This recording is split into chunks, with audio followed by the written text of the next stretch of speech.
서울의 하늘이 뚫린 듯 맹렬하게 퍼붓는 빗줄기가 타이탄 그룹 본사 꼭대기층의 통유리창을 사정없이 때리고 있었고, 강민혁은 자신의 집무실 소파에 앉아 눈앞에 놓인 서류를 건조한 눈빛으로 내려다보고 있었다.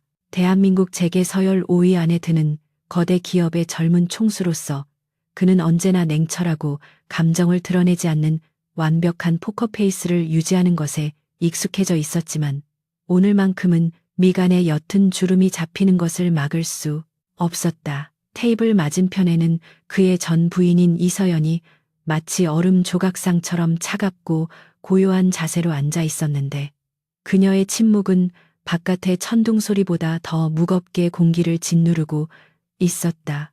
그들은 오늘 지루하게 끌어온 이혼 절차의 마지막 단계인 재산 분할 합의서에 최종 서명을 하기 위해 만난 것이었고, 민혁에게는 이 시간이 그저 빨리 처리해야 할 비즈니스 안건 중 하나일 뿐이었다.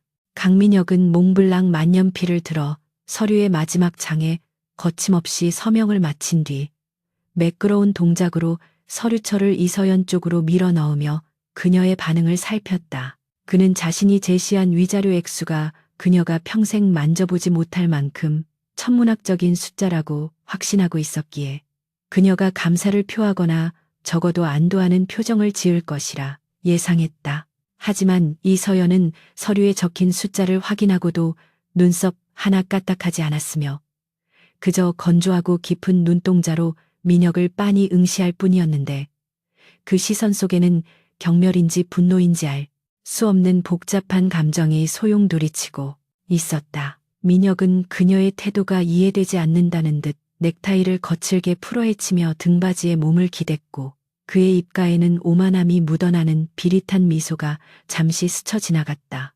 이서연은 천천히 고개를 들어 민혁의 눈을 똑바로 바라보았고, 그녀의 입술은 굳게 다물려 있었지만 눈빛만으로도 그를 질책하는 듯한 강렬한 기운을 뿜어내고 있었다. 그녀는 민혁이 생각하는 것처럼 돈 때문에 이 자리에 나온 것이 아니었으며, 지난 3년간의 결혼 생활 동안 그가 그녀에게 안겨주었던 무수히 많은 상처와 외로움을 단지 돈으로 보상받을 수 없다는 것을 누구보다 잘 알고 있었다. 민혁은 그녀의 침묵을 긍정의 의미로 받아들이고 자리에서 일어나며 비서에게 다음 일정을 확인하라는 손짓을 보냈는데, 이는 이서연의 존재를 철저히 무시하는 무례한 행동이었다. 서연은 떨리는 손으로 펜을 쥐고 자신의 이름을 서류에 적어 내려갔고, 펜끝이 종이를 찢을 듯 날카로운 소리를 내며 그녀의 억눌린 감정을 대변했다. 회의실을 나선 강민혁은 엘리베이터를 타고 지하 주차장으로 내려가는 동안에도 시계를 연신 확인하며 시간을 낭비했다는 생각에 짜증을 감추지 못했다. 그는 이서연이 왜 마지막까지 자신을 비난하는 듯한 눈빛을 보냈는지 깊게 생각하려 하지 않았고, 그저 그녀가 욕심이 많은 여자라 더 많은 것을 원했을 것이라 단정지으며 스스로를 합리화했다. 운전기사가 대기하고 있던 검은색 세단에 올라탄 민혁은 빗속을 뚫고 다음 미팅 장소로 이동하기 위해 차를 출발시켰고, 차창 밖으로 흐르는 서울의 야경은 빗물에 번져 기괴한 형상을 하고 있었다. 라디오에서는 이례적인 가을 태풍과 낙뢰주의보를 알리는 기상캐스터의 긴박한 목소리가 흘러나오고 있었지만, 민혁은 태블릿 PC를 켜고 주식 시황을 점검하는 데에만 몰두해 있었다. 차가 한강 다리 위를 지날 무렵 빗줄기는 앞이 보이지 않을 정도로 거세졌고, 하늘은 겁나 못해 붉은 빛이 감도는 불길한 색으로 변해 있었다. 운전기사가 당황하며 속도를 줄이려던 찰나 하늘을 찢는 듯한 굉음과 함께 눈을 멀게 할 정도로 강력한 섬광이 차량을 향해 직선으로 내리꽂혔다. 민혁은 본능적으로 팔을 들어 얼굴을 가렸지만 엄청난 충격과 함께 온몸이 감전되는 듯한 찌릿한 고통이 전신을 휘감았고, 차량 내부의 모든 전자기기가 일제히 터져나가며 불꽃을 일으켰다. 세상이 하얗게 전멸하는 그 짧은 순간, 민혁의 뇌리에는 방금 전 보았던 이서연의 차가운 눈빛이 잔상처럼 떠올랐다가 사라졌고 곧이어 의식은 깊고 어두운 심연 속으로 빨려 들어갔다. 얼마나 시간이 흘렀는지 알 수 없는 어둠 속에서 강민혁은 지독한 소독약 냄새와 규칙적으로 울리는 기계음 소리에 서서히 의식을 되찾기 시작했다. 눈꺼풀이 천근만근 무거워 쉽게 떠지지 않았지만 그는 자신이 살아있다는 사실에 안도하며 손가락을 까닥거려 보았고 다행히 감각은 남아있었다. 흐릿한 시야가 조금씩 선명해지자 하얀 병실 천장이 눈에 들어왔고 침대 옆에는 비서실장과 의사들이 걱정스러운 표정으로 그를 내려다보고 있는 것이 보였다. 민혁이 마른 침을 삼키며 입을 열려고 하던 그 순간 귀를 찢을 듯 날카롭고 표독스러운 여자의 목소리가 머릿속을 강타하듯 울려 퍼졌다. 그것은 마치 고성능 스피커를 귀에 대고 소리치는 것처럼 너무나도 생생하고 적나라한 욕설이었기에 민혁은 저도 모르게 인상을 찌푸리며 신음했다. 민혁은 고통스러운 두통을 참으며 소리가 나는 쪽으로 고개를 돌렸고 그곳에는 이서연이 팔짱을 낀 채 병실 구석에 서 있는 것을 발견했다. 하지만 기이하게도 그녀의 표정은 여전히 무표정했고 입술은 굳게 다물려 있어 전혀 말을 하고 있는 것처럼 보이지 않았는데 민혁의 귓가에는 그녀의 목소리가 멈추지 않고 계속해서 들려오고 있었다. 그 목소리는 저 인간은 왜 저렇게 즐기게 살아남아서 사람을 피곤하게 만드는 거야. 라며 저주에 가까운 말을 퍼붓고 있었고 민혁은 자신이 환청을 듣고 있는 것인지 아니면 꿈을 꾸고 있는 것인지 혼란스러워졌다. 그는 떨리는 손으로 귀를 막아보았지만 그 소리는 고막을 통해 들리는 것이 아니라 마치 뇌 속으로 직접 전송되는 것처럼 차단되지 않고 더욱 선명하게 울려 퍼질 뿐이었다. 민혁은 혼란스러운 눈빛으로 이서연을 뚫어지게 바라보았고 그녀는 그의 시선을 느끼자 걱정스러운 척 연기하며 한 걸음 다가왔다. 그녀가 입을 열어 괜찮으세요라고 말하는 순간 민혁은 그녀의 실제 목소리와 머릿속에서 울리는 내면의 목소리가 겹쳐지는 기이한 현상을 경험했다. 입으로는 걱정한다고 말하고 있었지만 머릿속에서는 당장이라도 산소호흡기를 떼어버리고 싶다는 끔찍한 생각이 들려오고 있었기에 민혁은 공포와 충격으로 말을 잇지 못하고 입만 벙긋거렸다.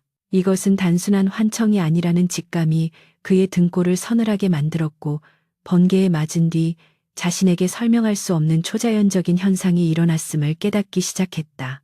천하의 강민혁이 전 부인의 속마음을 그것도 실시간으로 쌍욕과 함께 듣게 되었다는 사실은 그에게 죽음보다 더한 고문과도 같은 상황의 시작이었다. 강민혁은 병실 침대에 누워 천장의 하얀 형광등을 멍하니 응시하고 있었지만 그의 머릿속은 마치 전쟁터 한복판에 떨어진 것처럼 소란스럽고 어지러웠다. 담당 주치의는 뇌진탕 증세와 일시적인 신경과민 반응일 수 있다며 안정을 권유했지만 민혁은 그 말이 얼마나 터무니없는 오진인지 뼈저리게 느끼고 있었다. 그의 귀에는 의사의 차분한 설명보다 침대 옆 보조 의자에 앉아 사과를 깎고 있는 이서연의 속마음이 훨씬 더 크고 또렷하게 들려오고 있었기 때문이었다. 그녀는 겉으로는 지극히 평온하고 헌신적인 전처의 모습을 연기하고 있었지만 그녀의 내면은 민혁을 향한 저주와도 같은 독설을 끊임없이 쏟아내고 있었다. 껍질이 끊어지지도 않게 사과를 깎는 그녀의 손길은 섬세했지만 그녀의 생각은 저 칼로 이 남자의 목을 칠 수 있다면 얼마나 시원할까라는 끔찍한 상상으로 이어지고 있었다.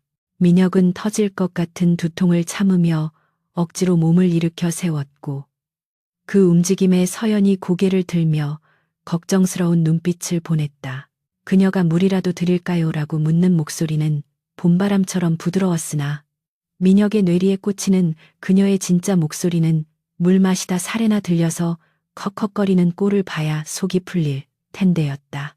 민혁은 그녀가 건넨 물컵을 받아들며 손을 바들바들 떨었고 이것이 단순한 환청이 아니라 그녀의 부정적인 사고 회로와 자신의 청각신경이 기이하게 연결된 것임을 확신하게 되었다. 그는 이 말도 안 되는 능력을 확인해보고 싶은 충동에 휩싸여 짐짓 심각한 표정으로 서연에게 말을 걸었다. 그는 당신이 여기 있을 필요 없어. 바쁘면 가봐라고 말하며 그녀의 반응을 살폈고 예상대로 그녀의 표정에는 변화가 없었지만 머릿속에서는 폭라 같은 반응이 터져 나왔다. 서연의 내면에서는 내가 가고 싶어서 여기 있는 줄 알아. 위자료 입금도 안 된 상태에서 당신이 죽어버리면 복잡해지니까 감시하는 거지. 이 이기적인 인간아라는 고함이 울려 퍼졌다. 민혁은 그 적나라한 속내의 충격을 받아 잠시 말을 잇지 못했는데 그는 서연이 돈 때문에 자신과 결혼했고 돈 때문에 이혼하려 한다고 믿어왔지만 막상 그녀의 날 것 그대로의 생각을 접하자 묘한 패배감이 밀려왔다. 그녀의 생각 속에는 단순히 돈에 대한 욕망만이 아니라 그동안 쌓이고 쌓인 억울함과 분노가 뒤엉켜 있었고 그것은 민혁이 짐작조차 하지 못했던 구체적인 기억들과 연결되어 있었다. 민혁이 멍한 표정으로 침묵하자 서연의 생각은 다시 과거의 어떤 시점으로 흘러갔고 민혁은 원치 않게 그녀의 회상 속에 동참하게 되었다. 그녀의 머릿속에서 재생되는 기억은 3년 전 민혁의 생일 파티 날이었는데 그날은 폭설이 내려 도로가 마비되었던 날로 민혁에게는 그저 많은 하객들의 축하를 받았던 즐거운 날로만 기억되고 있었다. 하지만 서연의 기억 속 풍경은 전혀 달랐는데 그녀는 민혁의 어머니인 김 여사의 지시로 꽁꽁 언 손을 호호 불어가며 수백 명분의 핑거푸드를 직접 검수하고 세팅하느라 연회장 구석에서 떨고 있었다. 민혁은 당시 자신이 서연에게 왜 이렇게 늦게 나왔냐며 핀잔을 주었던 것을 떠올렸지만 서연의 속마음은 그때 네가 내 손이 얼마나 차가운지 한 번이라도 잡아봤다면 내가 이토록 너를 증오하진 않았을 거야 라고 외치고 있었다. 민혁은 그때 자신이 서연의 손을 잡기는커녕 그녀의 옷차림이 초라하다며 사람들 눈을 피해 뒤에 서 있으라고 했던 자신의 모습을 제3자의 시선으로 목격하며 큰 충격을 받았다.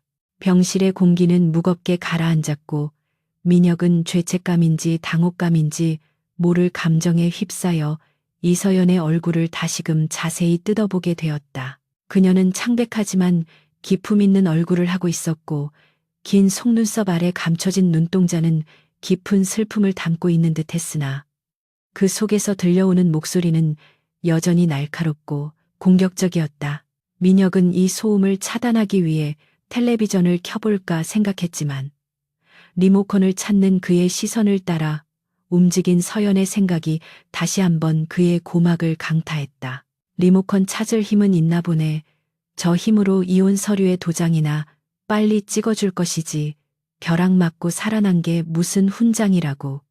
유세는 나는 비아냥이 귓가에 윙윙거렸다. 민혁은 결국 리모컨을 집어 던지듯 내려놓고 침대에 다시 등을 기댔고 이 능력이 축복이 아니라 천벌임을 뼈저리게 실감했다. 시간이 흘러 저녁 식사 시간이 되자 병원 식당에서 제공하는 고급 환자식이 카트에 실려 들어왔고 음식 냄새가 병실 안에 은은하게 퍼졌다. 민혁은 입맛이 없어 수저를 들지 않고 있었는데 서연은 익숙한 손놀림으로 생선 가시를 발라내어 그의 밥그릇 위에 올려주었다.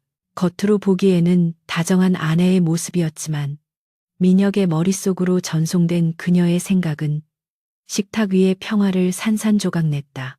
그녀는 생선 알레르기 있는 줄 알면서도 굳이 생선 요리 나오게 한 영양사한테 상이라도 줘야겠어. 이거 먹고 두드러기 나서 입 좀 다물었으면 좋겠네라고 중얼거리고 있었다.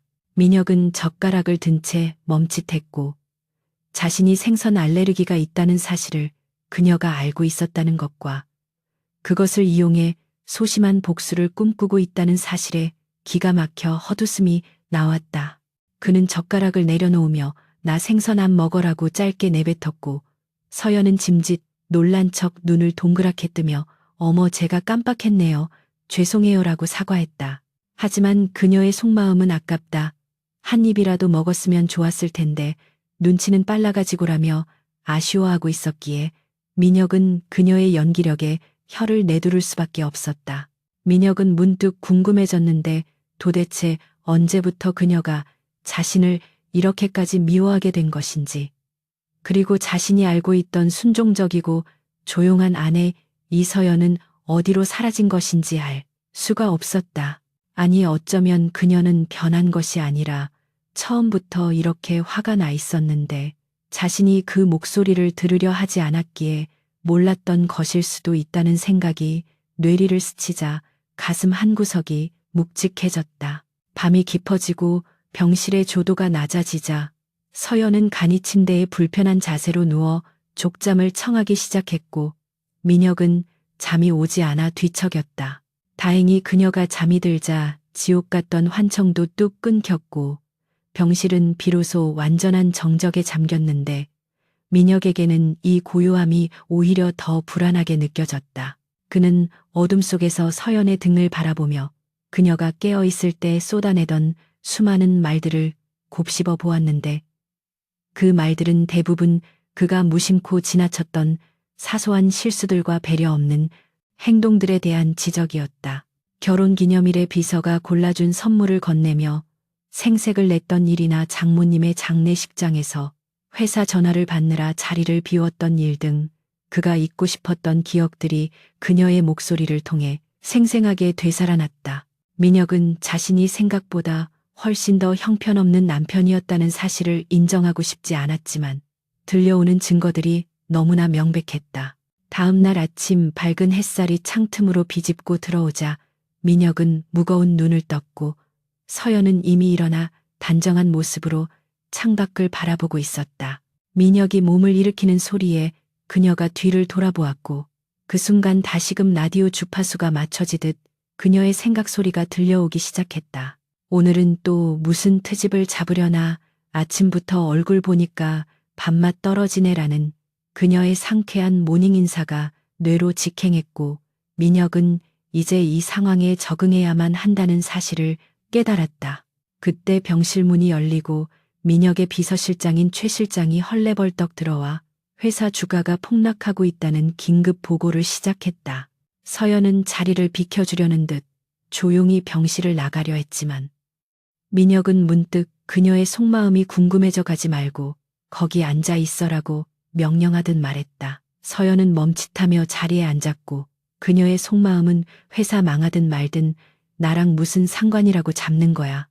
내 시간 뺏지 말고 빨리 망해라 라고 투덜거렸다. 하지만 최 실장이 이번 주가 폭락의 원인이 경쟁사의 악의적인 루머 유포 때문이며 특히 민혁의 사생활에 대한 찌라시가 돌고 있다는 내용을 보고하자 서연의 생각 흐름이 미묘하게 바뀌었다. 그녀는 찌라시 내용이 민혁이 가정폭력을 휘둘렀다는 터무니없는 거짓말이라는 것을 듣자마자 멍청한 놈들 때리지는 않았지 말로 사람을 말려 죽였을 뿐이라며 콧방귀를 꼈다. 민혁은 그 순간 그녀가 자신을 미워하긴 해도 거짓된 정보로 공격받는 것은 용납하지 않는다는 묘한 사실을 발견했고 그녀의 냉소적인 태도 이면에 숨겨진 어떤 원칙 같은 것을 느낄 수 있었다. 민혁은 최 실장에게 나가보라고 손짓한 뒤 다시 서연과 단둘이 남게 되었고 어색한 침묵이 흐르는 가운데 용기를 내어 그녀에게 물었다. 당신, 내가 정말 그렇게 끔찍한 인간이라고 생각하나라고 묻는 그의 목소리는 평소보다 훨씬 작고 떨리고 있었다. 서연은 의외의 질문에 잠시 그를 쳐다보았고 그녀의 눈빛이 흔들리는가 싶더니 이내 차갑게 가라앉으며 아니요, 제가 감히 어떻게 그런 생각을 하겠어요 라고 대답했다. 하지만 민혁의 머릿속으로 전해진 그녀의 진짜 대답은 그래, 넌 끔찍한 인간이야. 하지만 더 끔찍한 건 내가 한때 그런 너를 진심으로 사랑해서 내 모든 걸 걸었다는 사실이지라는 서글픈 독백이었다. 민혁은 그 말을 듣는 순간 심장이 쿵 내려앉는 듯한 통증을 느꼈고 번개에 맞았을 때보다 더 강렬한 충격이 그의 전신을 관통했다. 강민혁이 퇴원 후 처음으로 타이탄 그룹 본사로 복귀하던 날 회사의 공기는 평소보다 더욱 차갑고 긴장감으로 팽팽하게 당겨져 있었다. 그는 아직 완벽하게 회복되지 않은 몸 상태였지만 자신을 둘러싼 헛소문을 잠재우고 건재함을 과시하기 위해 무리하게 출근을 강행했다. 그의 곁에는 법률 대리인 자격으로 이서연이 동행하고 있었는데 이는 두 사람의 이혼이 비즈니스 관계에 미칠 영향을 최소화하기 위한 전략적인 행보였다. 엘리베이터가 고속으로 상승하는 동안 민혁은 욱신거리는 두통과 함께 서연의 생각 소리가 들려오지 않기를 간절히 바랐지만 그것은 헛된 희망이었다. 좁은 공간에 단둘이 남겨지자 서연의 속마음은 기다렸다는 듯이 터져나왔고 엘리베이터 추락해서 둘 다 죽으면 뉴스 일면 감이네라며 섬뜩한 농담을 중얼거리고 있었다. 민혁은 짐짓 아무렇지 않은 척 넥타이를 고쳐매며 서연을 향해 먼저 내리라고 손짓하는 매너를 보였지만 이는 오히려 그녀의 의심을 증폭시키는 결과를 낳았다. 평소에 강민혁이라면 여자가 있든 말든 성큼성큼 앞서 나갔을 텐데 갑작스러운 배려는 그녀에게 있어 또 다른 함정으로 해석될 뿐이었다. 그녀의 내면에서는 저 인간이 문틈에 내 옷자락이라도 끼게 만들어서 망신을 주려는 수작이 분명하다는 비뚤어진 해석이 흘러나왔고 민혁은 억울함에 입술을 깨물었다. 그는 단지 귀를 괴롭히는 그 독서를 조금이라도 줄여보고자 노력한 것이었으나 이미 신뢰가 바닥난 관계에서 선의는 악의로 왜곡되어 받아들여지고 있었다. 민혁은 한숨을 내쉬며 그녀의 뒤를 따랐고 복도를 걷는 내내 직원들의 시선보다 그녀의 생각 소리가 더 신경 쓰여 미칠 지경이었다. 이날 오후에 열린 임원회의는 타이탄 그룹의 계열사 분리 문제와 관련된 중요한 자리였기에 회의실 안에는 무거운 침묵이 감돌고 있었다. 회의 테이블 상석에 앉은 민혁의 맞은편에는 서연이 자리했고 그 옆에는 민혁의 최측근이라 불리는 최 전무가 비열한 미소를 띠며 앉아 있었다. 최 전무는 겉으로는 서연에게 정중하게 인사를 건넸지만 그의 눈빛에는 이혼녀이자 경영권 분쟁의 불씨가 된 그녀에 대한 노골적인 무시가 담겨 있었다. 민혁은 최 전무가 브리핑을 시작하자 습관적으로 서류를 검토하기 시작했지만 그의 신경은 온통 서연이 최 전무를 바라볼 때마다 들려오는 날 선생각들에 집중되어 있었다. 서연은 최 전무의 뻔질나게 기름진 목소리를 들으며 저 뱀 같은 늙은이가 아직도 회사 돈을 빼돌리고 있는 건 아닌지 모르겠네 라며 경멸을 쏟아내고 있었다. 최 전무는 거만한 태도로 지난 분기 실적을 보고하더니 화제를 전환하여 과거 서연이 주도했던 친환경 리조트 사업의 실패를 교묘하게 언급하기 시작했다. 그는 사모님께서 의욕적으로 추진하셨던 프로젝트가 아쉽게 중단되는 바람에 손실이 컸지만 저희가 잘 수습했습니다라며 그녀의 무능함을 임원들 앞에서 공개적으로 조롱했다. 민혁은 과거 그 프로젝트의 실패 원인이 서연의 경험 부족과 안일한 대처 때문이라고 알고 있었기에 최 전무의 말에 별다른 의문을 품지 않고 고개를 끄덕이려 했다. 하지만 바로 그 순간 서연의 머릿속에서 터져나온 분노의 외침이 민혁의 고막을 찢을 듯 강타했고 그는 들고 있던 몽블랑 펜을 바닥에 떨어뜨릴 뻔했다. 서연의 내면은 격렬하게 요동치며 웃기고 있네. 네가 이중 장부 만들어서 자재비 빼돌린 거 내가 모를 줄 알아라고 소리치고 있었다. 그녀의 생각은 꼬리에 꼬리를 물고 이어지며 당시 그녀가 확보했던 핵심 증거 자료들이 하룻밤 사이에 사무실에서 감쪽같이 사라졌던 날의 기억을 생생하게 재생했다. 민혁은 서연의 생각 속에서 그녀가 당시 최 전무의 비리를 민혁에게 보고하려 했으나 민혁이 바쁘다는 핑계로 문전박대했던 장면을 목격하고는 숨이 턱 막혀왔다. 당시 민혁은 서연이 자신의 실수를 덮기 위해 충신인 최 전무를 모함한다고 생각하여 그녀의 말을 들어보지도 않고 묵살해 버렸던 것이다. 진실은 전혀 다른 곳에 있었고 서연은 억울한 누명을 쓴 채 지금까지 침묵하고 있었다는 사실이 민혁을 큰 혼란에 빠뜨렸다. 민혁의 안색이 창백하게 변하자 회의실의 분위기는 순식간에 얼어붙었고 최 전무는 민혁의 눈치를 살피며 말을 더듬기 시작했다. 민혁은 떨리는 손으로 물컵을 들어 목을 축이며 머릿속에서 끊임없이 들려오는 서연의 억울함 호소를 애써 진정시키려 노력했다. 그녀는 속으로 그때 강민혁 내가 내 말만 믿어줬어도 회사가 수십억을 날리지는 않았을 텐데 멍청한 놈이라고 자주 섞인 한탄을 하고 있었다. 민혁은 지금껏 자신이 가장 똑똑하고 냉철한 경영자라고 자부해왔지만 실상은 간신배의 혀 놀림에 속아 아내를 사지로 내몬 어리석은 폭군에 불과했다는 사실을 뼈저리게 깨달았다. 그는 고개를 들어 최 전무를 노려보았고 그의 눈빛은 이전과는 전혀 다른 종류의 서늘한 분노로 이글거리고 있었다.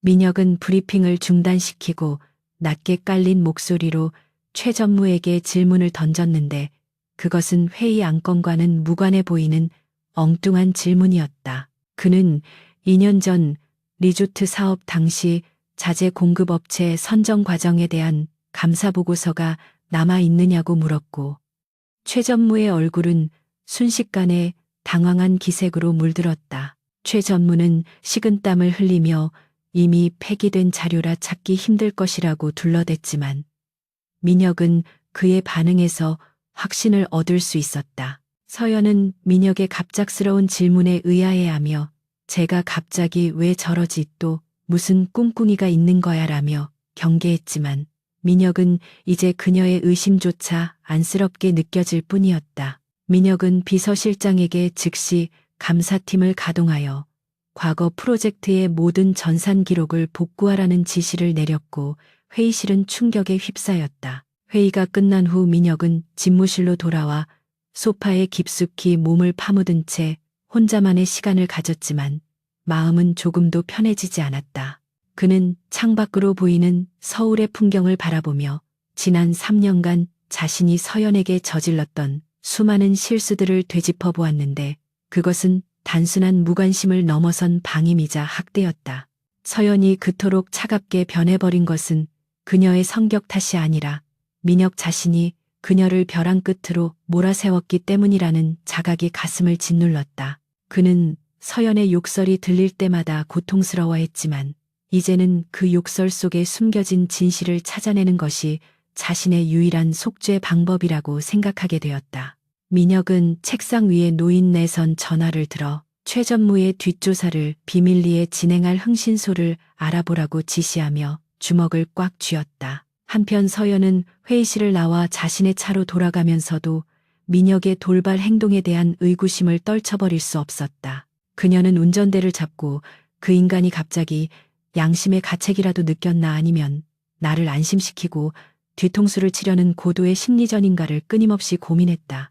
그녀의 이러한 복잡한 심경은 실시간으로 민혁의 뇌에 전송되고 있었기에 민혁은 집무실에 앉아서도 그녀의 불안과 불신을 고스란히 느낄 수 있었다. 민혁은 씁쓸한 미소를 지으며 그녀가 자신을 믿지 못하는 것이 당연하다고 생각했고 신뢰를 회복하는 길이 멀고 험난할 것임을 예감했다.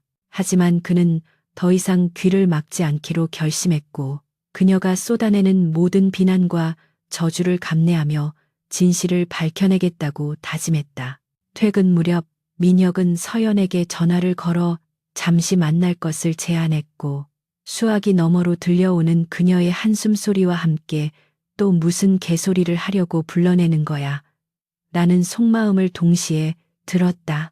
민혁은 그녀의 적대적인 태도에도 불구하고 차분한 목소리로 저녁 식사를 같이 하자고 말했고 서연은 거절하려 했으나 비즈니스 문제라는 핑계에 어쩔 수 없이 승낙했다.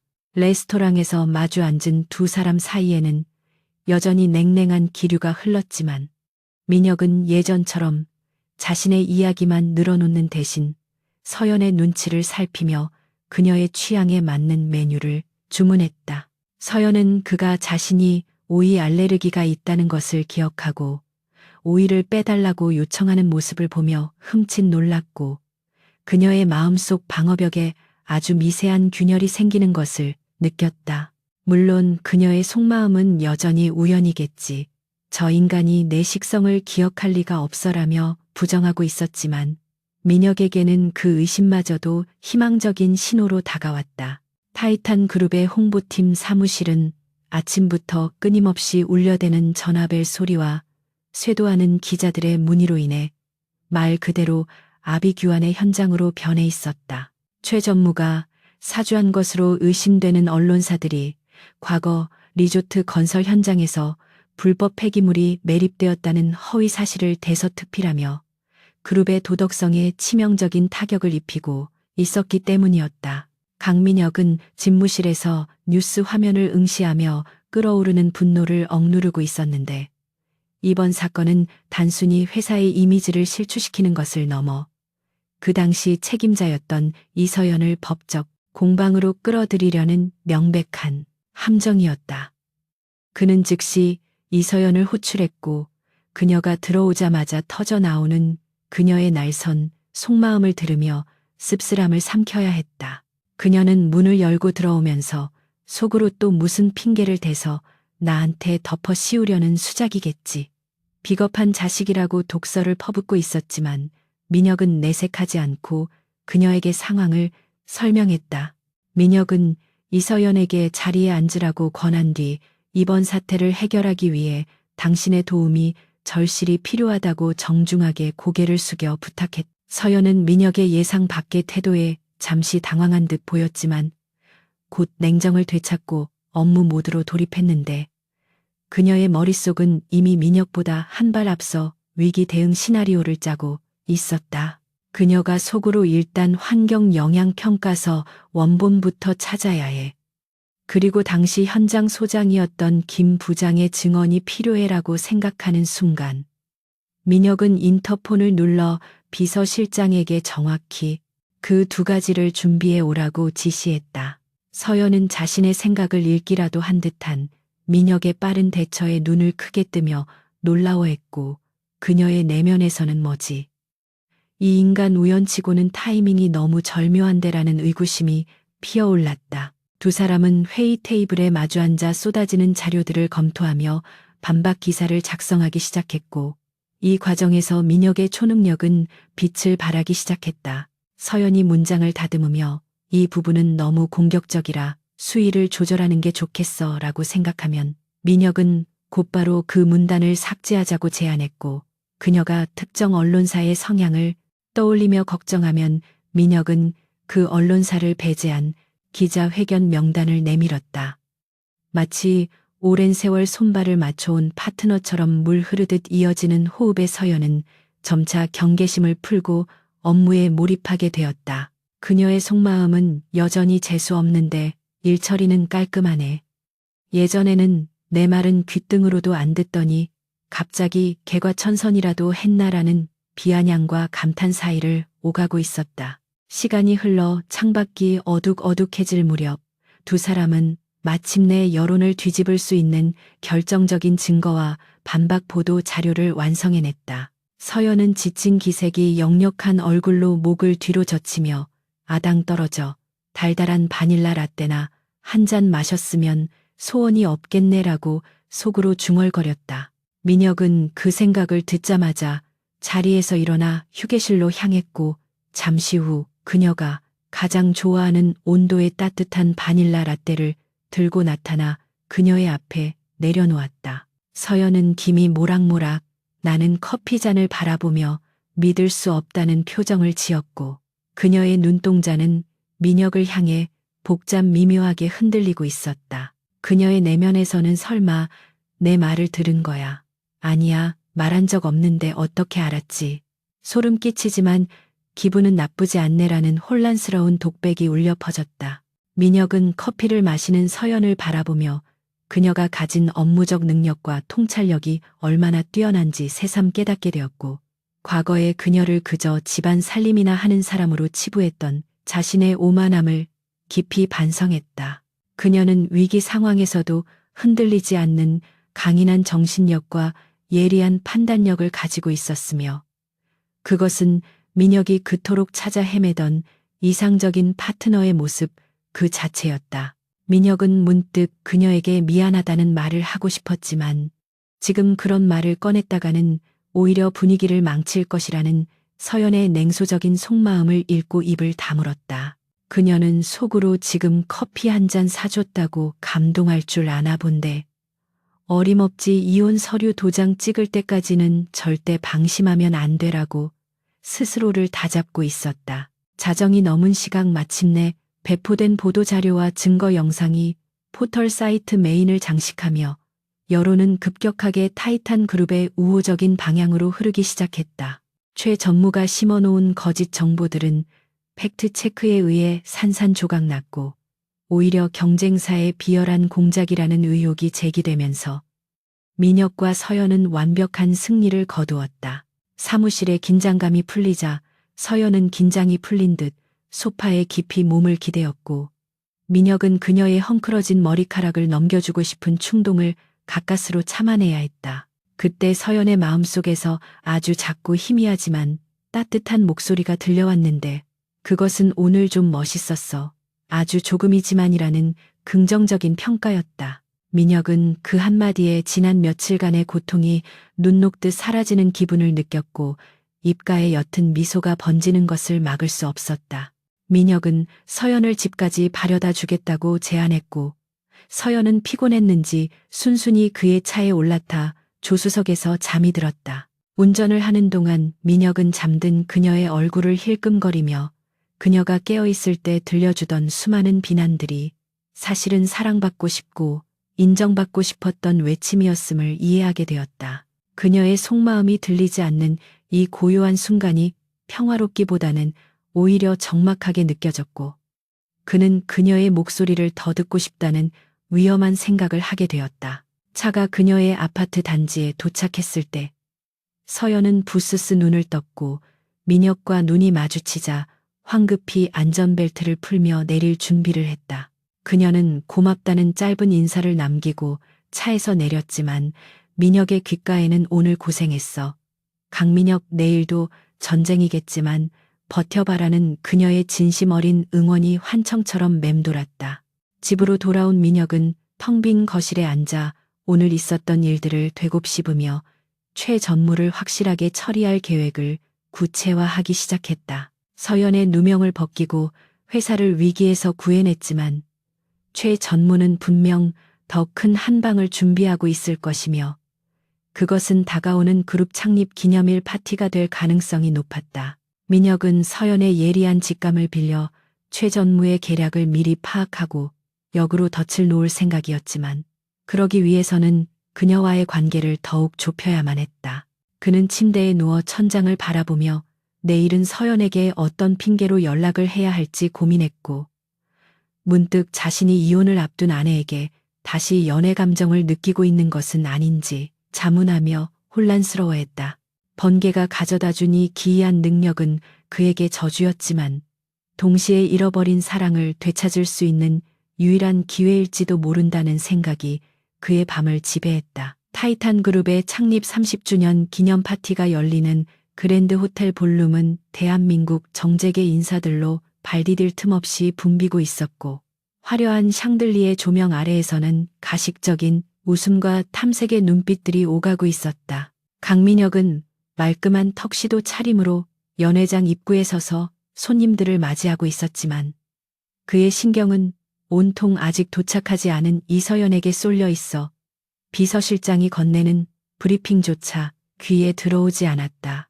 최 전무가 이번 파티를 기점으로 자신의 입지를 굳히고 서연을 완전히 매장시키려는 계획을 꾸미고 있다는 첩보를 입수했기에 민혁의 심장은 마치 시한폭탄을 안고 있는 것처럼 불안하게 요동치고 있었다.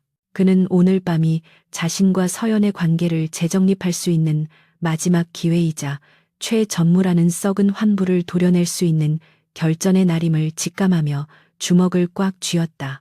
드디어 연회장 문이 열리고 이서연이 우아한 네이비 블루 드레스를 입고 등장하자 좌중의 시선이 일제히 그녀에게 쏠렸고 민혁의 머릿속에서는 그녀의 불안한 속마음이 쓰나미처럼 밀려들어왔다. 겉으로 보기에 그녀는 고개를 꼿꼿이 세우고 당당하게 걸어오고 있었지만 그녀의 내면은 사람들이 다 나를 보면서 수군거리는 것 같아 숨이 막혀 도망치고 싶어라는 공포로 가득 차 있었다. 민혁은 그녀가 느끼는 압박감을 고스란히 공유하며 가슴 한구석이 아려오는 것을 느꼈고 망설임 없이 인파를 헤치고 그녀에게 다가갔다. 그가 서연의 차가운 손을 잡으며 오늘 정말 아름답군이라고 속삭였을 때 서연의 생각은 입에 침이나 바르고 거짓말해라.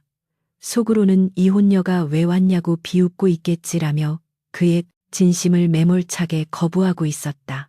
민혁은 그녀의 부정적인 생각에 상처받기보다는 그 속에 숨겨진 방어 기제를 이해하게 되었기에 그저 묵묵히 그녀의 팔을 자신의 팔에 끼우고 파티장 중앙으로 에스코트했다. 그때 멀리서 최 전무가 샴페인 잔을 들고 역겨울 정도로 환한 미소를 지으며 다가왔고 서연의 내면에서는 사이렌 소리 같은 경보음과 함께 저 뱀 같은 인간이 또 무슨 꿍꿍이로 웃고 있는 거야라며 경계심이 폭발했다. 최 전무는 주위 사람들에게 들리도록 큰 목소리로 이 대표님 오랜만에 뵙습니다. 지난번 프로젝트 실패로 마음고생이 심하셨을 텐데 이렇게 참석해 주시니 영광입니다. 라고 비아냥거렸다. 그것은 명백히 서연의 아픈 과거를 들추어내어 망신을 주려는 의도였고 주위 사람들은 흥미진진하다는 듯 두 사람을 구경하기 시작했다. 서연은 모멸감에 입술을 깨물며 반박하려 했지만 긴장감으로 인해 목소리가 잘 나오지 않았고 그녀의 머릿속은 온통 저 인간 면상에 술을 뿌려버리고 싶지만 그러면 민혁이 입장이 곤란해지겠지라는 생각으로 복잡했다. 민혁은 그녀가 자신을 배려하여 참으려 한다는 사실에 놀라움을 금치 못했고 더 이상 그녀가 혼자 감내하도록 두지 않겠다고 결심했다. 민혁은 최 전무의 말을 가로막으며 실패라니요. 그 프로젝트는 최 전무님께서 주도하신 자재 공급망 문제로 잠시 보류된 것뿐이지 않습니까? 라고 차갑게 응수했다. 민혁의 예상치 못한 반격에 최 전무의 표정이 일그러졌고 서연은 깜짝 놀라 민혁을 올려다보았는데 그녀의 속마음은 뭐야? 강민혁, 지금 내 편 들어주는 거야. 잘못 먹은 거 아니지라며 혼란스러워하고 있었다. 하지만 최 전무는 여기서 물러설 위인이 아니었고 그는 회심의 미소를 지으며 무대 중앙의 마이크를 잡고 좌중의 주목을 끌기 시작했다. 그는 오늘 이 뜻깊은 자리에서 타이탄 그룹의 투명 경영을 위한 중대 발표를 하겠다며 스크린에 준비된 자료를 띄웠는데 그것은 교묘하게 조작된 서연의 횡령 의혹 자료였다. 최 전무는 비장한 표정으로 내부 감사 결과 이서연 전 대표가 리조트 사업 자금을 개인 용도로 유용했다는 정황이 포착되었습니다라고 거짓 선동을 했다. 연 회장은 순식간에 충격과 비난의 속삭임으로 가득 찼고 서연은 핏기가 완전히 사라진 얼굴로 자리에 얼어붙어 아무런 말도 하지 못했다. 그녀의 머릿속은 하얗게 비어버렸다가 이내 끝났다. 이제 정말 끝이야. 아무도 내 말을 믿어주지 않을 거야. 라는 절망적인 비명으로 가득 찼다. 민혁은 서연의 손을 강하게 움켜쥐며 그녀에게 무언의 지지를 보냈고 곧바로 수행 비서에게 신호를 보내 스크린의 화면을 강제로 전환시켰다. 화면이 꺼지고 새로운 영상이 재생되자 사람들의 웅성거림은 경악의 탄성으로 바뀌었는데 그 영상에는 최 전무가 하청업체 사장과 만나 뇌물을 받고 이중 장부를 조작하는 장면이 고화질로 담겨 있었다. 민혁은 마이크를 빼앗아 들고 단상에 올라 최 전무를 내려다보며 횡령을 저지른 건 이서연 씨가 아니라 바로 최 전무 당신입니다라고 선언했다. 이 증거 영상은 민혁이 서연의 생각 속에서 힌트를 얻어 그녀가 과거에 의심했던 날짜와 장소의 CCTV를 집요하게 추적하여 찾아낸 결정적인 한 방이었다. 최 전무는 사색이 되어 이건 조작입니다. 함정입니다. 라고 소리쳤지만 민혁은 냉정한 목소리로 추가 증거들을 하나씩 나열하며 그를 완벽하게 궁지로 몰아넣었다. 민혁은 서연이 과거에 조사했던 자료들을 바탕으로 최 전무의 페이퍼 컴퍼니 계좌 내역까지 스크린에 띄웠고 최 전무는 다리에 힘이 풀려 그 자리에 주저앉고 말았다. 서연은 멍하니 그 광경을 지켜보며 어떻게 된 거지? 저 자료들은 내가 찾으려다 실패했던 것들인데 민혁이가 어떻게 알고 있는 거야? 라는 의문과 함께 가슴 벅찬 감동을 느꼈다. 그녀의 마음속에서 울려 퍼지던 자기 비하와 공포의 목소리는 사라지고 대신 강민혁 저 남자가 나를 지켜줬어. 나를 위해 저렇게까지 하다니라는 따뜻한 생각이 민혁의 뇌리로 스며들었다. 상황이 정리되고 보안 요원들이 최 전무를 끌고 나가자 민혁은 다시 마이크를 잡고 하객들을 향해 정중하게 고개 숙여 사과했다. 그는 제 불찰로 인해 죄 없는 사람이 억울한 누명을 쓸 뻔했습니다. 이서연 씨는 그 누구보다 회사를 위해 헌신했던 사람이며 제가 가장 신뢰하는 파트너입니다. 라고 공표했다. 그 순간 서연의 눈에서는 참았던 눈물이 왈칵 쏟아졌고 그녀는 흐려진 시야 너머로 단상 위의 선민혁을 바라보며 생전 처음으로 그에게서 든든한 남편의 모습을 발견했다. 그녀의 속마음은 바보같이 왜 이제야 그러는 거야. 이렇게 멋있으면 내가 미워할 수가 없잖아. 라며 울먹이고 있었고 민혁은 그 소리를 들으며 가슴이 뭉클해지는 것을 느꼈다. 파티가 끝나고 두 사람은 호텔 옥상 정원으로 자리를 옮겨 서울의 야경을 내려다보며 나란히 벤치에 앉아 있었다. 격정적인 사건이 지나간 후의 고요함 속에서 서연은 조용히 민혁에게 고맙다는 말을 건넸지만 그녀의 속마음은 이보다 훨씬 더 많은 이야기를 하고 있었다. 그녀는 속으로 오늘 당신 정말 미친 사람 같았어. 하지만 내 인생에서 가장 잊지 못할 순간이었어. 혹시 우리 다시 시작할 수 있을까라는 희망 섞인 질문을 던지고 있었다.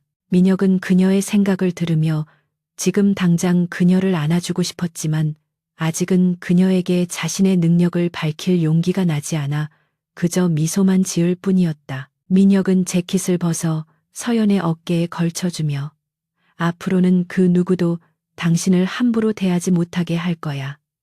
내가 약속해라고 부드럽게 말했다. 서연은 그의 눈을 빤히 바라보며 예전의 강민혁이라면 절대 하지 않았을 말이라며 의심하면서도 그의 진심이 닿았는지 얼굴을 붉혔다. 그녀의 마음속에서는 이제는 정말 이 사람을 믿어봐도 되지 않을까. 상처받는 게 두렵지만 그래도 한 번만 더 용기를 내보고 싶어라는 긍정적인 신호가 강하게 울려 퍼졌다. 민혁은 그녀의 손을 조심스럽게 잡았고 이번에는 그녀도 손을 뿌리치지 않고 그의 온기를 받아들였다.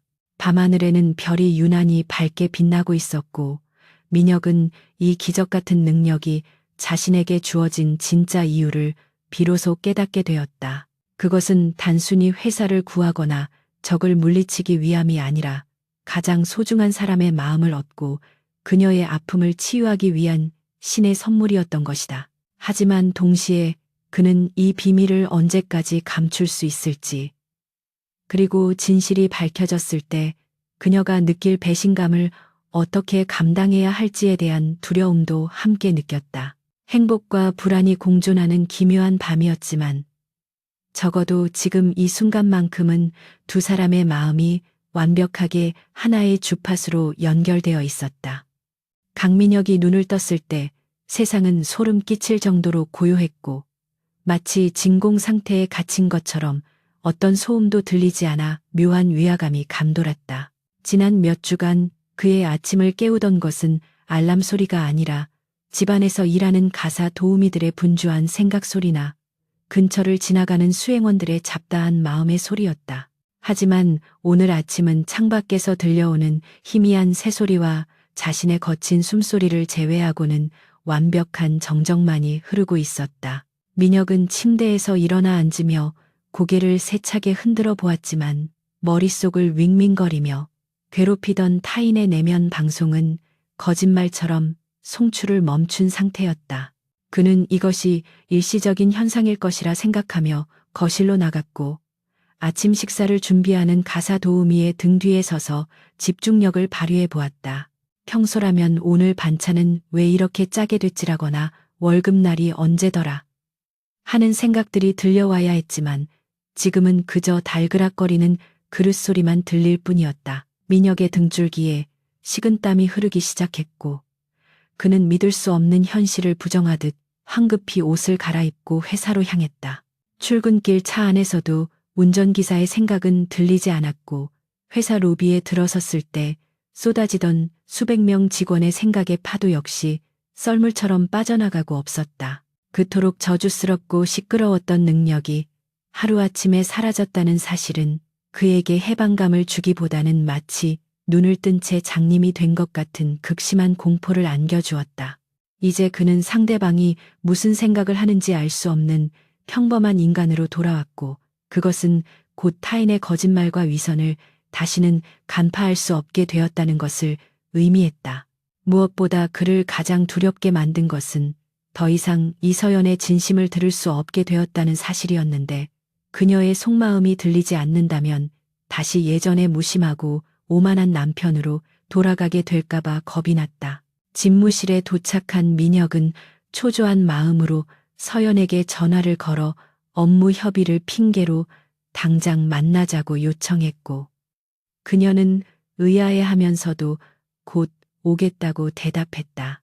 서연이 도착하기까지의 시간은 민혁에게 있어 억겁의 시간처럼 느껴졌고 그는 집무실 안을 서성이며 손톱을 물어뜯는 난생 처음 보는 불안한 모습을 보였다. 마침내 문이 열리고 서연이 들어왔을 때 민혁은 간절한 눈빛으로 그녀를 응시하며 제발 그녀의 마음속 목소리가 들리기를 기도했다. 하지만 서연이 안녕하세요, 대표님이라며 정중하게 인사를 건네는 동안에도 그녀의 입술만 움직일 뿐 그 어떤 내면의 소리도 들려오지 않았다.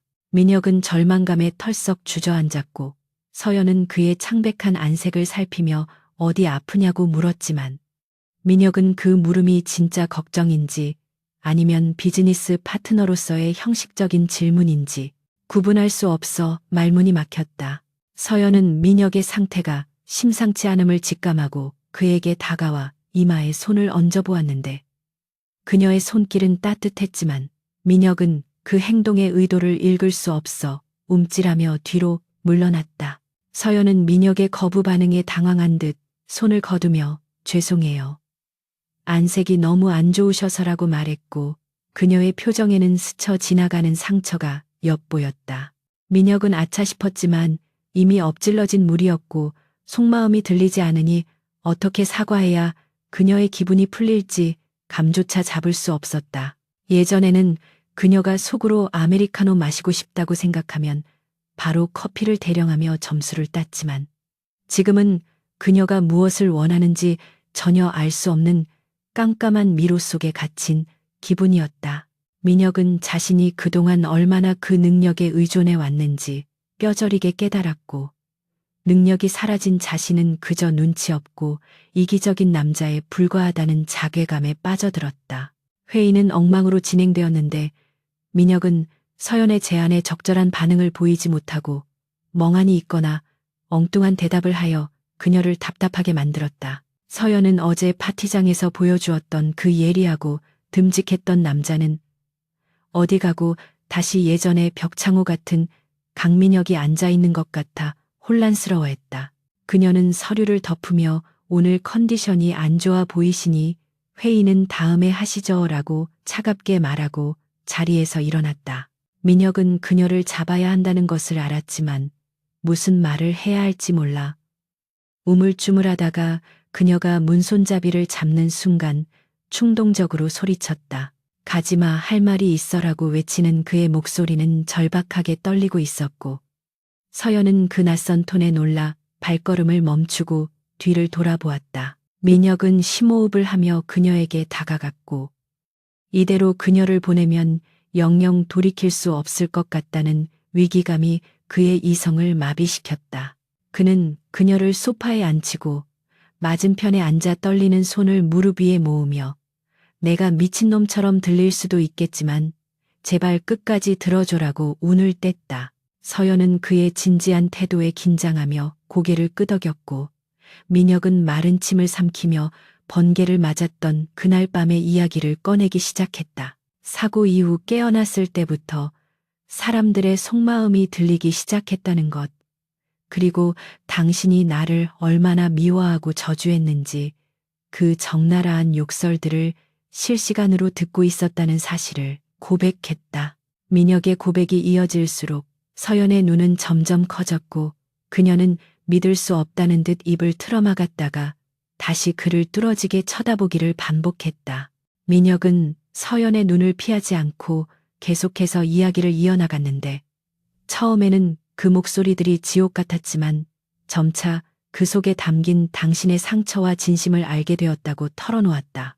내가 잊어버렸던 결혼기념일, 내가 무시했던 당신의 노력들, 그리고 당신이 오이 알레르기가 있다는 사실까지 모두 당신의 속마음을 훔쳐듣고 알게 된 것이라고 자백했다. 어제 파티장에서 최전무의 비리를 밝혀낼 수 있었던 것도 당신이 과거에 했던 생각들을 들었기에 가능했던 일이라며 자신은 영웅이 아니라 그저 당신의 머릿속을 훔쳐본 사기꾼일 뿐이라고 자조했다. 그리고 오늘 아침 거짓말처럼 그 능력이 사라졌고 이제 더 이상 당신의 마음이 들리지 않아 너무나 두렵고 무섭다고 말하며 고개를 떨구었다.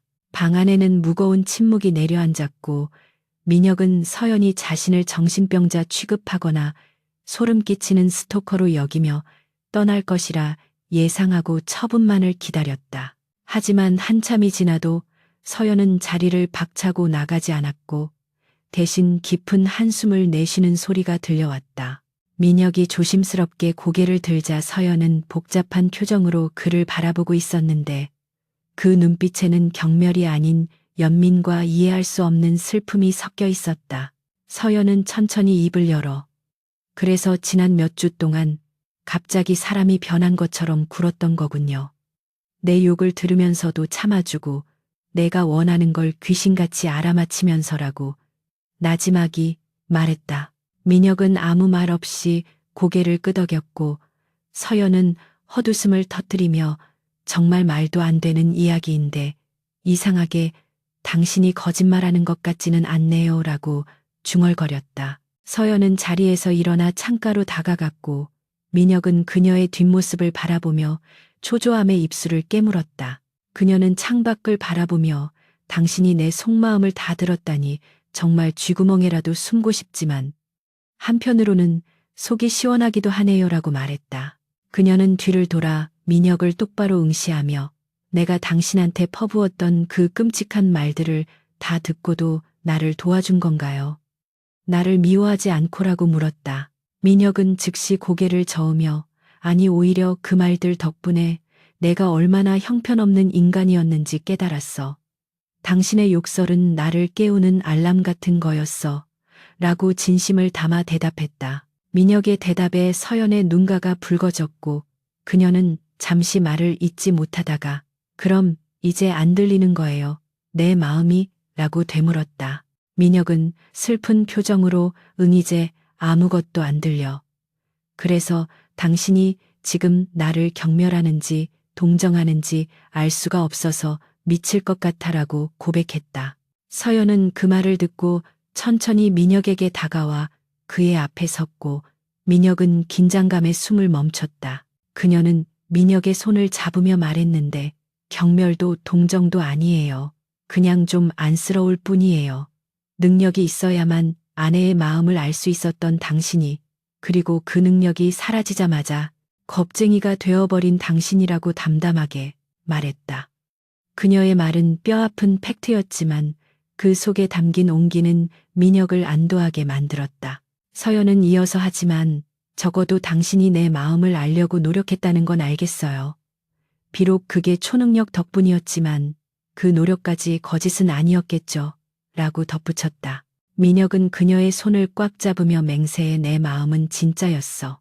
능력이 사라져도 당신을 이해하고 싶어. 이제는 귀가 아니라 마음으로 듣고 싶어라고 호소했다. 서연은 옅은 미소를 지으며 그럼 이제부터는 직접 물어보세요. 훔쳐 듣지 말고 내 눈을 보고 내 입으로 나오는 말을 들으세요. 그게 진짜 대화니까요. 라고 대답했다. 그녀의 말은 민혁에게 있어 그 어떤 초능력보다 강력한 울림을 주었고 그는 비로소 자신이 잃어버렸던 것이 능력이 아니라 소통의 방식이었음을 깨달았다. 두 사람은 서로의 눈을 깊이 바라보았고 그 순간 민혁은 서연의 마음 소리가 들리지 않아도 그녀의 눈빛만으로 충분히 그녀의 감정을 느낄 수 있다는 기적 같은 사실을 발견했다. 그날 저녁 민혁과 서연은 한강 공원의 벤치에 앉아 캔맥주를 마시며 오랫동안 묵혀두었던 이야기들을 나누었다. 민혁은 능력이 사라진 후 처음으로 겪는 평범한 대화가 얼마나 소중하고 어려운 것인지 실감하며 그녀의 말 한마디 한마디에 귀를 기울였다.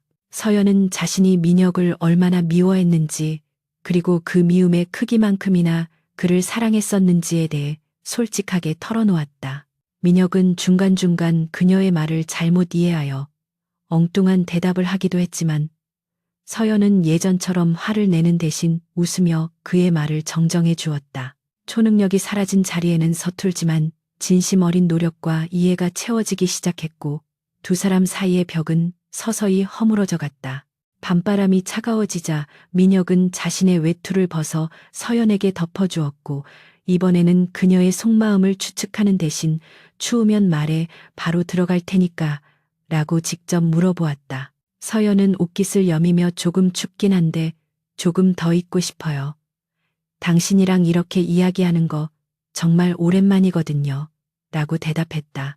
민혁은 그 말을 듣고 가슴이 벅차오름을 느꼈고 비로소 번개가 자신에게 남긴 진정한 유산이 무엇인지 확실히 알게 되었다. 그것은 타인의 마음을 훔쳐보는 능력이 아니라 자신의 마음을 열고 상대방에게 다가가는 용기였다. 그는 이제 더 이상 들리지 않는 소리에 연연하지 않고 눈앞에 있는 그녀의 진짜 목소리에 평생을 바치겠다고 다짐하며 그녀의 어깨를 감싸 안았다. 계절이 두 번 바뀌어 어느덧 서울의 거리에 벚꽃이 흐드러지게 피어나는 따스한 봄이 찾아왔고 타이탄 그룹의 분위기 또한 계절만큼이나 극적으로 변화해 있었다. 강민혁의 집무실 문은 이제 항상 열려 있었고 직원들은 더 이상 그를 피도 눈물도 없는 냉혈한이라 부르지 않았으며 오히려 소통하려 노력하는 CEO라는 새로운 별명으로 부르고 있었다. 민혁은 결제 서류를 검토하다가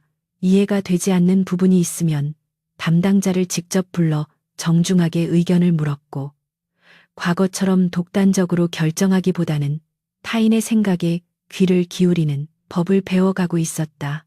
물론 사람들의 속마음이 들리지 않아 답답할 때도 있었고 상대방의 의도를 잘못 파악해 실수를 저지르는 일도 종종 있었지만 그는 그것을 실패가 아닌 소통의 과정으로 받아들이는 여유를 가지게 되었다. 그는 이제 타인의 마음을 훔쳐보는 초능력자보다 서툴지만 진심으로 다가가는 평범한 인간으로서의 삶이 훨씬 더 가치 있음을 깨닫고 매일매일 성장하고 있었다. 이서연 또한 민혁의 전폭적인 지지와 신뢰 속에서 자신의 능력을 유감없이 발휘하며 재계에서 주목받는 여성 리더로 급부상하고 있었다. 그녀는 과거 리조트 사업의 실패를 교훈 삼아 더욱 완벽하고 친환경적인 새로운 프로젝트를 성공적으로 론칭시켰고 그녀의 당당한 행보는 많은 사람들에게 영감을 주었다. 민혁과 서연은 법적으로는 여전히 이혼 상태였지만 실질적으로는 연애를 막 시작한 풋풋한 커플처럼 서로를 조심스럽게 탐색하며 새로운 관계를 쌓아가고 있었다. 두 사람은 주말마다 맛집을 찾아다니거나 서점에서 각자 읽고 싶은 책을 골라 선물하는 등 소소한 데이트를 즐겼고 그 과정에서 서로에 대해 몰랐던 사소한 취향들을 하나씩 알아가는 기쁨을 누렸다. 민혁은 서연이 매운 음식을 먹으면 스트레스가 풀린다는 사실과 비 오는 날에는 우울해하기보다는 오히려 빗소리를 들으며 차 마시는 것을 좋아한다는 것을 이제는 초능력이 아닌 관찰과 대화를 통해 알게 되었다. 어느 늦은 오후 민혁은 서연을 위해 특별한 저녁 식사를 준비하기 위해 평소보다 일찍 퇴근하여 마트로 향했다. 그는 서연이 좋아하는 해산물 파스타를 직접 만들어주기로 결심했는데 과거에는 가사 도우미에게 일임했을 일이지만 이제는 그녀를 위해 자신의 손으로 무언가를 해주고 싶다는 열망이 강했기 때문이었다. 마트에서 신선한 재료를 고르며 그는 문득 서연이 이 요리를 좋아할까 혹시 오늘 기분이 안 좋은 건 아닐까 하는 걱정이 앞섰지만 곧바로 고개를 저으며 부정적인 생각들을 떨쳐냈다.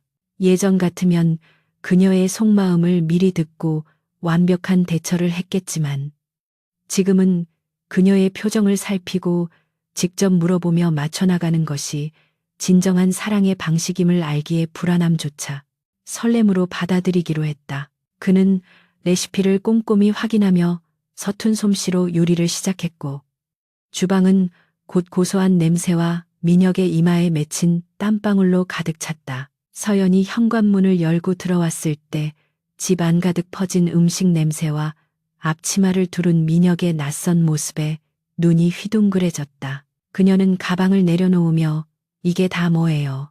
당신이 직접 한 거예요. 라며 놀라움을 감추지 못했고 민혁은 쑥스러운 듯 뒷머리를 긁적이며 고개를 끄덕였다. 식탁 위에는 제법 그럴싸해 보이는 파스타와 샐러드가 차려져 있었고 촛불까지 켜져 있어 로맨틱한 분위기를 자아내고 있었다. 서연은 의자에 앉아 민혁이 만든 요리를 한 입 맛보았고 잠시 침묵하다가 이내 환한 미소를 지으며 생각보다 훨씬 맛있는데요. 요리에 소질 있나 봐요라고 칭찬했다. 민혁은 그녀의 칭찬 한마디에 세상을 다 얻은 듯한 기분을 느꼈고 그녀의 미소가 가식이나 빈말이 아닌 진심에서 우러나온 것임을 확신할 수 있어 그 어떤 성공보다도 큰 성취감을 맛보았다. 식사가 끝난 후 두 사람은 와인잔을 들고 테라스로 나가 밤바람을 맞으며 나란히 앉아 도란도란 이야기를 나누었다. 대화 도중 서연이 잠시 말을 멈추고 먼 곳을 응시하자 민혁은 습관적으로 그녀의 속마음을 궁금해하며 불안해했지만 이내 마음을 다잡고 그녀에게 부드럽게 말을 건넸다. 무슨 생각해? 표정이 좀 어두운 것 같은데. 혹시 내가 뭐 실수한 거 있어라고 묻는 그의 목소리에는 배려가 묻어 있었다. 서연은 고개를 돌려 민혁을 바라보며 아니요, 그냥 옛날 생각이 나서요. 우리가 이렇게 평화롭게 앉아서 웃고 떠들 수 있다는 게 믿기지 않아서요라고 솔직하게 털어놓았다. 민혁은 그녀의 손을 잡으며 나도 그래 당신이 내 옆에 있다는 게 기적 같아. 앞으로는 당신이 무슨 생각하는지 혼자 짐작하지 않고 항상 물어볼게.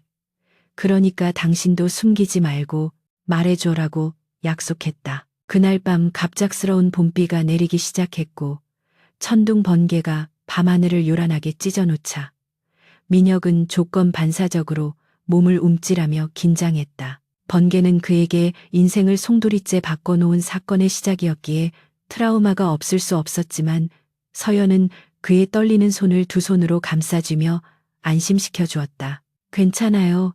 이제 번개 맞아도 아무 일 없을 거예요. 내가 옆에 있잖아요.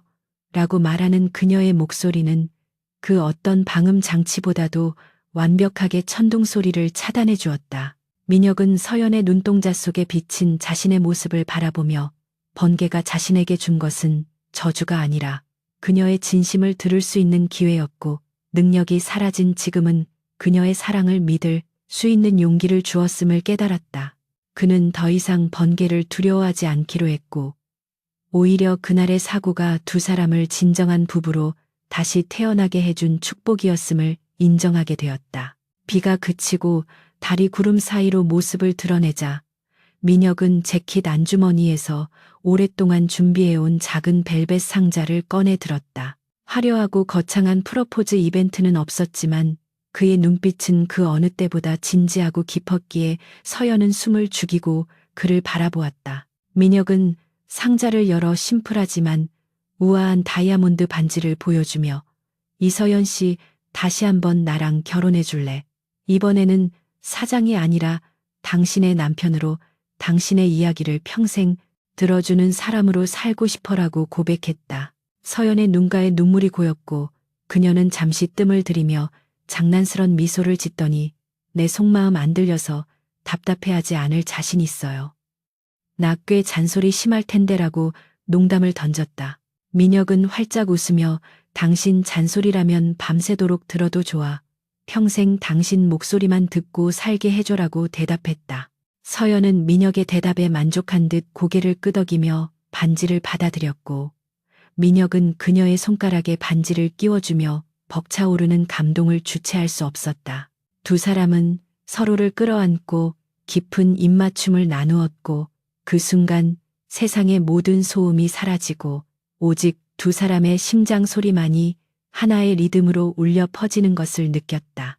그들은 이제 서로의 마음을 읽는 초능력 따위는 필요 없다는 것을 알고 있었는데 왜냐하면 눈빛만으로도 서로의 영혼 깊은 곳까지 들여다볼 수 있는 사랑의 힘을 가지게 되었기 때문이었다. 민혁은 서연을 품에 안은 채 귓가에 사랑해라는 말을 속삭였고 서연 역시 나도 사랑해요라는 말로 화답하며 두 사람의 두 번째 시작을 알렸다. 1년 후 타이탄 그룹의 창립 기념일 행사가 다시 열린 호텔 볼룸에는 민혁과 서연이 부부 동반으로 참석하여 사람들의 환호와 축복을 받고 있었다. 민혁은 단상에 올라 축사를 하면서 옆에 서 있는 서연을 사랑스러운 눈길로 바라보았고 청중들에게 자신의 성공 비결은 아내의 조언을 경청하는 것이라고 당당하게 밝혔다. 사람들은 민혁의 변화된 모습에 박수를 보냈고 서연은 쑥스러워하면서도 남편의 손을 꽉 잡아주며 그에 대한 믿음을 표현했다. 행사가 끝난 뒤 두 사람은 과거에 서로를 비난하고 오해했던 그 장소들을 지나 집으로 돌아가는 차 안에서 평온한 침묵을 즐기고 있었다. 더 이상 들리지 않는 마음의 소리 대신 라디오에서 흘러나오는 감미로운 음악과 맞잡은 두 손의 온기가 차 안을 가득 채우고 있었다.